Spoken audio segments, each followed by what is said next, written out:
Bueno, vamos. ¿Sí me escuchan? Sí, doctor. Bueno, vamos a ver hoy lo que es las úlceras virales o queratitis viral, como le quieran llamar. Úlceras o queratitis viral. Generalmente, este pertenece a la familia del herpes y la característica especial a nivel del ojo, cuando un paciente tiene a nivel de la córnea y lo tiñe uno con fluoresceína, toma la forma de una rama de árbol. Y este es lo característico en ellos, ¿sí? Que toma la forma de la rama de un árbol. Ahora, como generalidades, pertenece a la familia del herpes, produce una infección a una gran variedad de órganos, o sea, afecta a muchos órganos.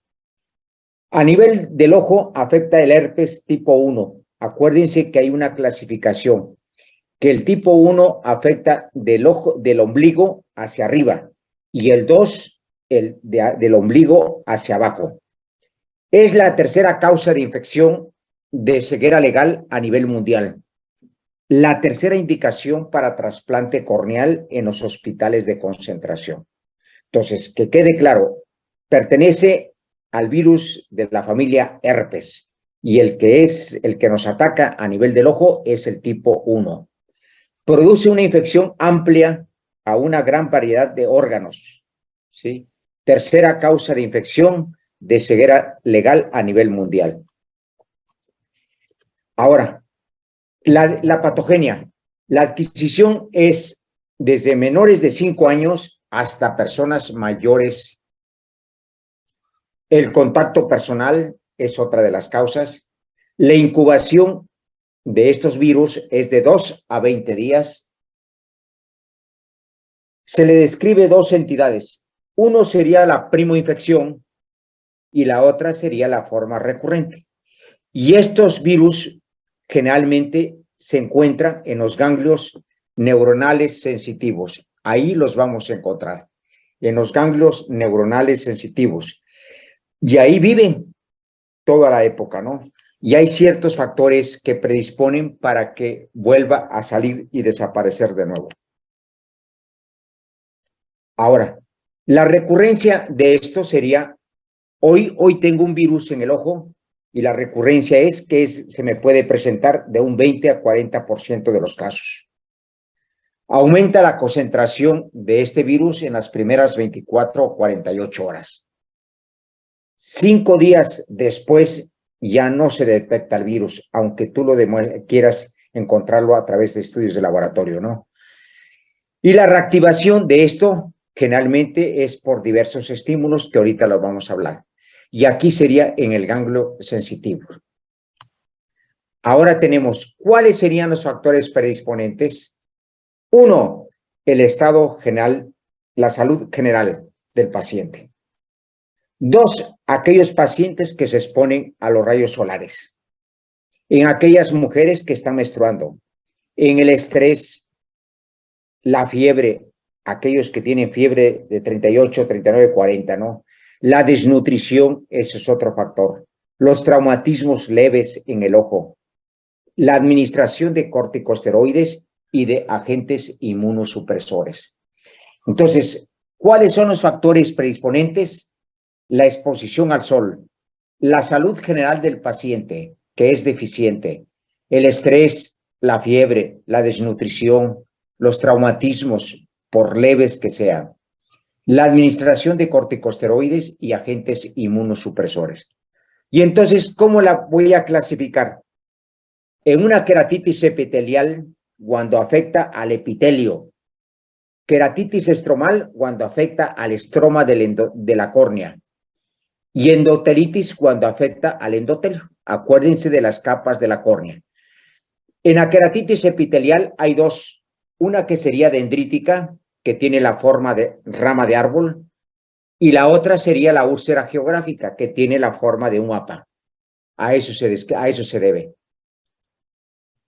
La queratitis estromal se divide en necróticas, en la forma disiforme y en la forma trófica. Ahí incluyen tres: necrótica, disiforme y trófica. La endotelitis, que es producida por una uveitis por herpes o una queratopatía tardía. Esos dos incluyen dentro de la endotelitis. Ahora, las queratitis herpéticas, el 70% ya están infectados a los 15 años, fíjense. El 70% de los pacientes ya están infectados a los 15 años. La puerta de entrada es la mucosa y la piel. Y el número es el 94 al 99%, ya lo tenemos en una forma subclínica, ¿no? O sea, ya tuvimos en cualquier etapa de nuestra vida, ya nos dio esto. Y aquí sería la forma dendrítica, mire, la forma de la rama de árbol. Entonces, aquí sería una forma de la rama de árbol, que es característico. Aquí tenemos otra en la forma de árbol. Entonces, las queratitis epiteliales las clasifico en dos: la dendrítica y geográfica. Y aquí tenemos la forma de árbol, que sería dendrítica. Aquí sería la forma de un mapa. Las queratitis también, esto sería dendrítica y esto sería la forma de un mapa, ¿no? Las estromales, que se dividen en necróticas, disiformes y tróficas.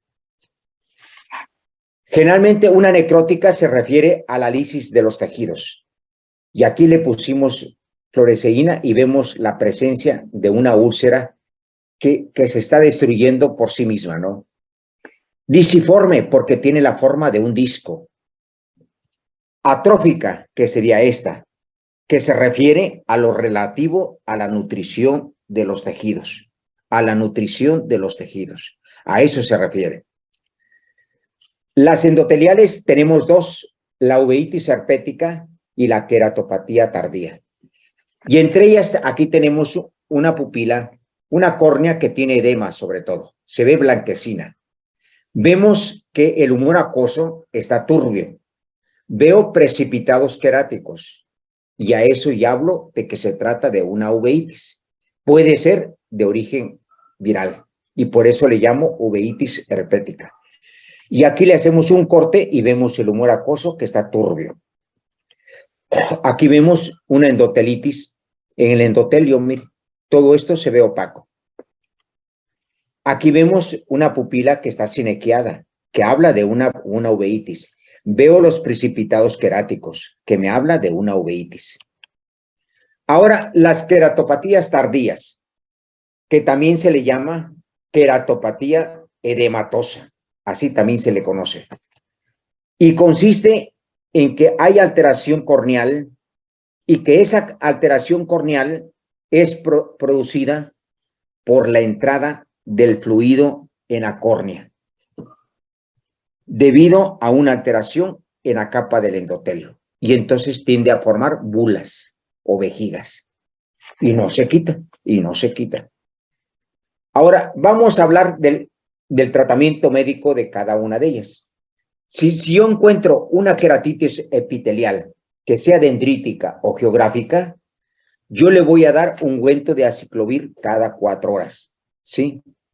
Hoy existe otro medicamento que se llama Virgangel, que es muy bueno. Le doy cicloplégicos, que quiere decir que le tengo que dilatar la pupila con un midriático. Le pongo lubricante y entre los lubricantes tenemos el Cistane. Y esperar por lo menos unos 8 a 10 días que ya exista reepitelización, entonces puedo agregar corticosteroides. De lo contrario, no.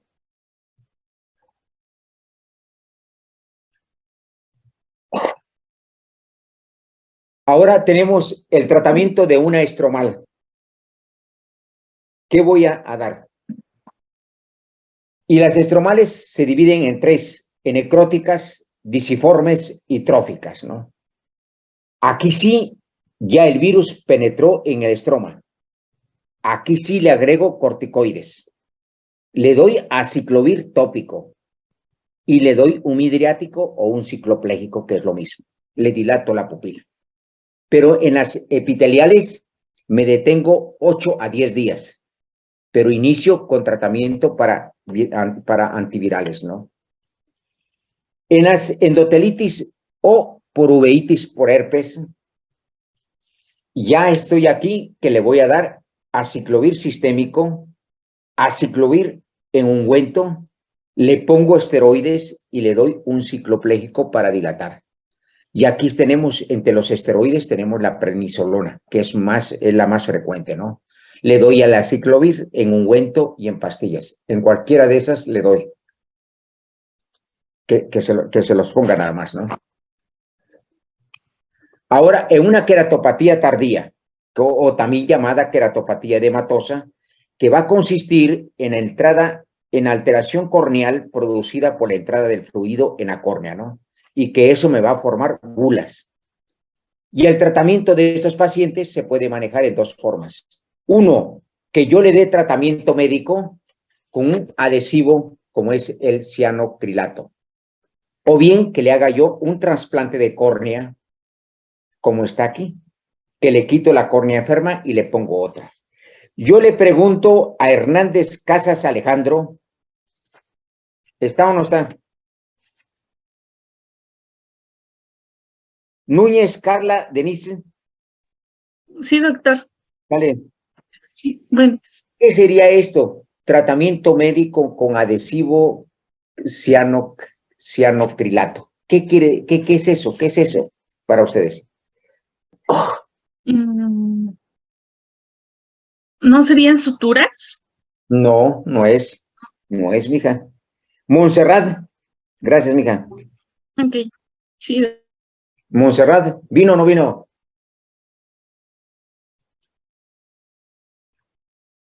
Ella ya tiene como 5 faltas, ¿eh? Patiño y Ameli. Sí, doctor. Dale. ¿Qué quiere decir Pues eso? serían como Médico con adhesivo cianocrilato. serían como adhesivos de secado rápido, como lo que puso ahí de ejemplo, como super cementos. ¿Como cuál cemento sería? ¿Cruz Azul? ¿O qué sería? A ver, tú, a ver. Por ahí va la idea, Pues es que dice que son sustancias usadas como adhesivos de secado rápido. Eso. Y que también se le conocen como supercementos o algo así. No es cierto, no es cierto. Esto, cianocrilato, es lo que se llama cola loca. Eso es, ¿sí? Y entonces nosotros cuando vemos una perforación a nivel de la córnea y el paciente no tiene esa posibilidad de hacerse un trasplante de córnea, le raspamos y le ponemos esta cola loca, ¿sí? Y da buenos resultados, ¿sí? Le pongo cola loca y le pongo un lente de contacto y me da buenos resultados para que me cierre la herida. Eso es cianocrilato. Ahora tenemos en las queratitis herpéticas tardías, ya las que van saliendo, ya quedan como residuos. A estos pacientes voy a encontrar una vascularización periférica, como se ve aquí, depósitos de lípidos, depósitos de calcio. Estos pacientes prácticamente la agudeza visual está perdida, el pronóstico visual es reservado y se les hace un trasplante de córnea.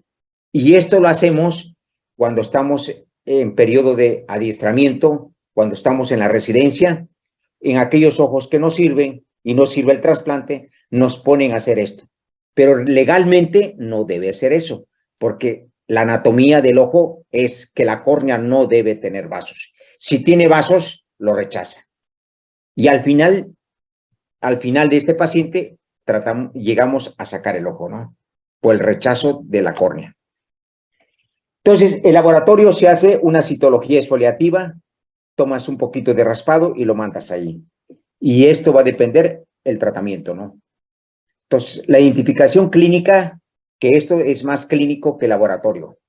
La comprobación por laboratorio y evitar tratamientos inadecuados, ¿no? Hay que dar el tratamiento que debe ser. Ahora, Tratamiento con agentes antivíricos, fíjense. Generalmente estos pacientes, tú le mandas un tratamiento con aciclovir, puede suceder que este paciente sea resistente a los antivíricos, fíjense. Puede ser que no cumpla, porque le da gastritis y no se los toma. Puede ser alérgico a los antivíricos. Puede ser que no exista en el mercado, ¿sí? Y que no haya en las farmacias. Entonces ya tenemos 4 casos de resistencia, casos de incumplimiento, casos de alergia y casos que no exista en el mercado. En estos casos, agarro una navajita y así como hacen el legrado los ginecólogos, así le hacemos un raspado a nivel de la córnea. Le ponemos, ya que le hicimos el raspado, le ponemos el ungüento y lo citamos en 3 días para ver cómo está. Y los resultados son buenísimos, ¿no? A ver, muchas veces este paciente no tiene dinero y está para perforarse. Entonces, le bajo la conjuntiva y le tapo la mitad de esto para acá. Y también dan buenos resultados. O bien le hago un colgajo, mire. Donde está la úlcera, ahí se lo tapo, para que no se me vaya a perforar. Y por último, le haría el trasplante de córnea. Esta muchacha no tiene. Ahora vamos a hablar de las úlceras por hongo.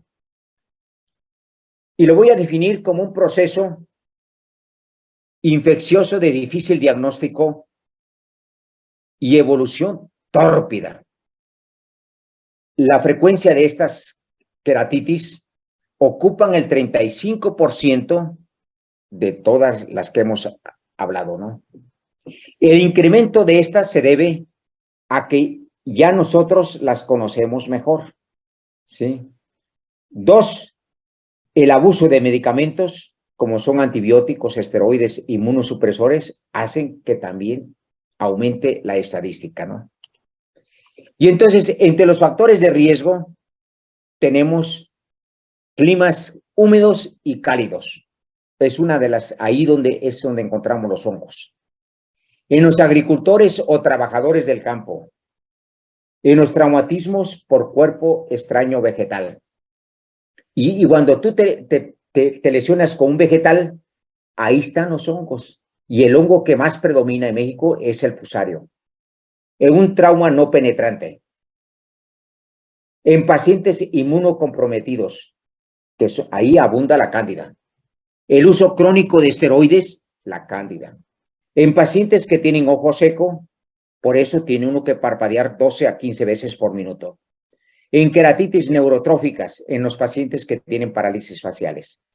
En pacientes que tienen SIDAs. En pacientes que tienen trasplantes de córnea, también ahí está la cándida. En los pacientes que usan lentes de contacto, óiganlo, óiganlo, óiganlo. Lentes de contacto, ahí está el hongo que se puede formar, el fusario.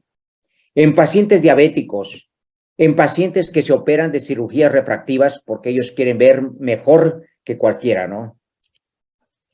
Y entonces, también resumiendo, sería antecedentes de trauma vegetal o tierra. Medicamentos tópicos. El uso de lentes, fíjense, ¿sí? En pacientes inmunosupresores, como son la diabetes, el alcoholismo, enfermedades sistémicas. Ahí es donde se presenta más, ¿sí? Ahora, si nosotros vemos como características, los hongos son una causa poco frecuente de queratitis infecciosa. La importancia en oftalmología radica en las dificultades diagnósticas y terapéuticas que ensobrecen el pronóstico de estos pacientes, ¿sí? Es una de las patologías oculares de más difícil manejo. A mí, si me llega un paciente y le hago un diagnóstico que tiene hongos, yo le digo que tiene que rezar diario, porque los medicamentos que uno les manda no llegan al ojo. Acuérdense ustedes que ya llevan dermatología. El dermatólogo ya les dijo que los hongos en las uñas deben recibir tratamiento por vía oral unos 3 meses por lo menos, ¿no? Pero en la televisión dice que en los 3 a 4, 5 días, ahí rápido se resoluciona. Y eso es mentira, ¿sí? Entonces, hay que tener en cuenta todo esto, ¿no? Los hongos son organismos eucariotas, con un núcleo bien definido y rodeado por una membrana nuclear.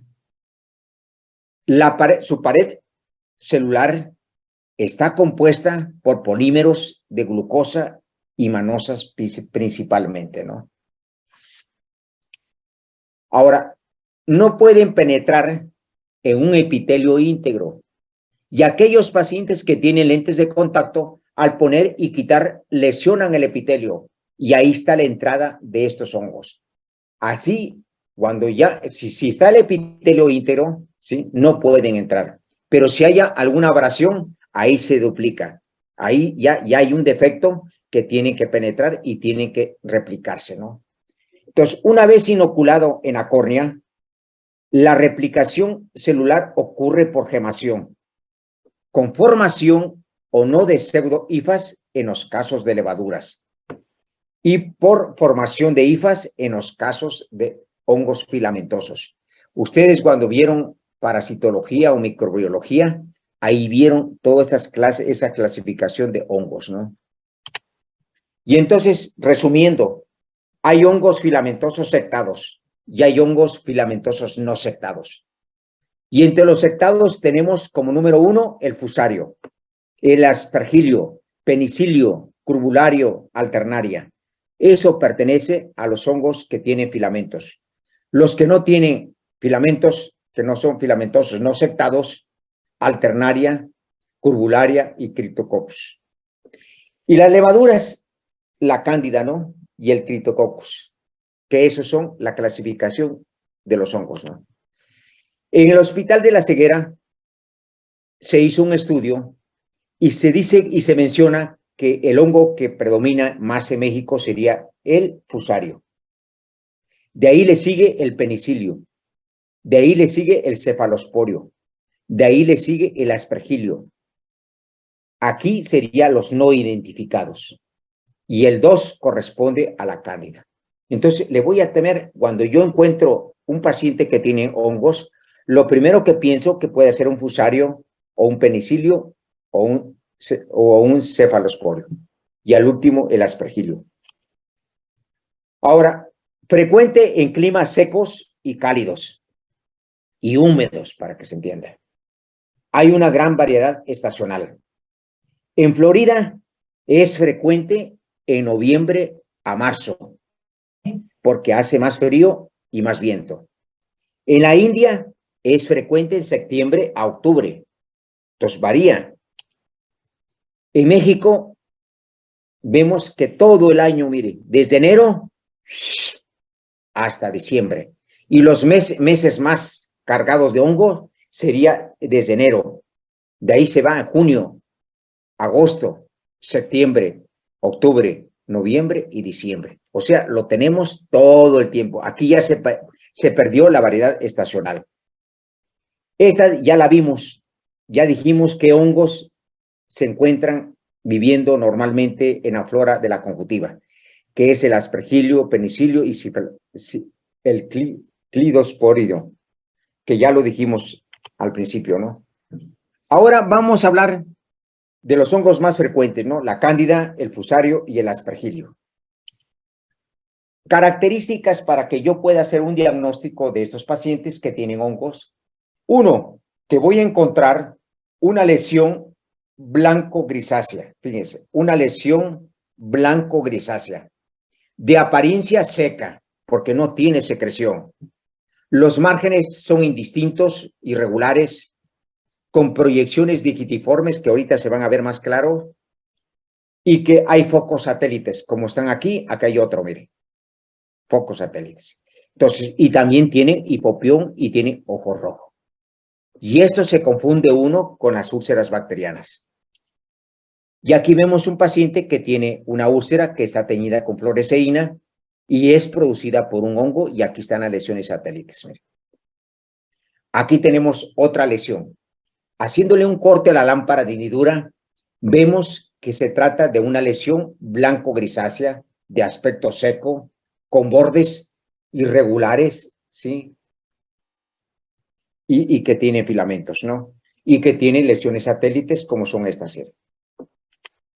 Aquí vemos otro paciente que tiene una úlcera, mire, aquí está la úlcera. Le pusimos fluoresceína y estas son las partes que están activas y tiene hipopión. Aquí vemos otro. Vean que casi la mitad de la parte superior está opaca, pero es una superficie seca, ¿sí? Y que es de color blanco grisácea. Ahora aquí lo vemos, mire, tiene hipopión, aquí está teñido con fluoresceína, tiene una secreción blanco grisácea, pero aquí ya es verdosa, y aquí se ve, mire, como si fueran los dedos, ¿sí? Las proyecciones de los dedos acá, las falanges, aquí se ve una, mire, que a eso le llamamos proyecciones digitiformes, porque toma la forma de dedo, ¿sí? Y aquí tenemos una lesión blanco-grisácea de apariencia seca, y vemos las proyecciones, mire, aquí se ve como si fuera un dedo, mire, aquí se ve un dedo, y aquí lo vemos en la lámpara de hendidura más grande, y aquí se ve, mire. Uno encontrando esto, le dice, tiene usted un hongo, señor, ¿sí? ¿Y que se me va a quitar? Pues es muy difícil, señor, muy difícil. La mayor parte de estos pacientes se pierde el ojo, y a pesar de que le ponemos gotitas, le ponemos ungüentos y le inyectamos adentro de la cavidad vítrea, y muchos de ellos no salen. Entre los signos que voy a encontrar sería una reacción a la cámara anterior, que va a haber, en la cámara anterior va a estar opaca. Voy a encontrar un anillo inmunológico de antígeno-anticuerpo, pliegues en la membrana de semen y la placa endotelial. Y entonces aquí vemos, mire, aquí sería el anillo. El anillo. Esto sería la placa de la úlcera que acabamos de mencionar, ¿sí? Y hay pliegues, todo esto se ve opaco, que se habla de pliegues, ¿no? Y aquí vemos dos úlceras, miren, una acá y otra acá. Y aquí, en lo que está lo negro, aquí ya me está diciendo que se va a perforar. Y aquí me está diciendo que se va a perforar, ¿sí? Y entonces comparen una úlcera por bacterias y una úlcera por hongos. Vean la forma de la úlcera y vean las proyecciones que tiene acá, en forma emplumada, ¿no? O digitiformes. Pero eso lo vamos a ver en la lámpara de hendidura. El diagnóstico lo hace la clínica. En segundo laboratorio, le tomas un frotis y un cultivo para que saque el diagnóstico definitivamente, ¿no? ¿Y qué le damos a estos pacientes? Pues le damos antimicóticos, que ya sabemos, ¿no? Y por último le hacemos una queratoplastía penetrante, QPP, queratoplastía penetrante. Y aquí sería, en aquellos pacientes que tienen dinero. Pero si no tienen dinero, le hacemos un recubrimiento conjuntival. Le hacemos un colgajo. Ahora, el tratamiento, hay 3 derivados: imidazoles, polienos y pirimidina. Y entre los medicamentos que más utilizamos nosotros sería la anfotericina B y la natamicina. Esta es la que existe en el mercado en forma de gota. Esta es la que manejamos mucho. Y la anfotericina la inyectamos dentro de la cavidad orbitaria. Entre los imidazoles, el clorotrimazol, miconazol, ketoconazol, fluconazol, itroconazol y voriconazol.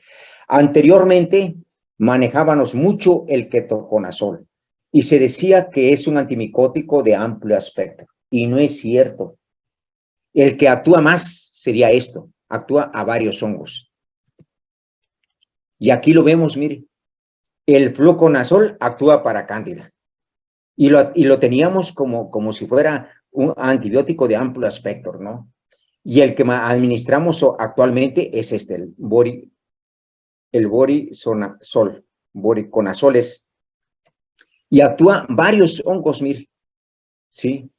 La anfotericina, el aspergilio, el culbularia y la cándida, ¿no? La natamicina al aspergilio, fusario, cubularia, esto, pero esto viene en forma de gotas, esto viene en forma de inyecciones y esto viene en forma de pastillas. Ahora, ¿cómo saber si tengo daño en la córnea? Que eso es lo más importante. Que tenga visión borrosa, que tenga dolor, que tenga picazón y ardor en la córnea, que tenga la sensación de tener algo en el ojo, que tenga la sensación de tener algo en el ojo. Sensibilidad del ojo, con cualquier cosa, con la luz, ya te produce una sensibilidad. Que el ojo esté rojo, que los párpados estén inflamados y que el ojo esté lloroso. Esos son signos que tiene uno que tomar en cuenta que ya hay un daño a nivel de la córnea. Grábenselo.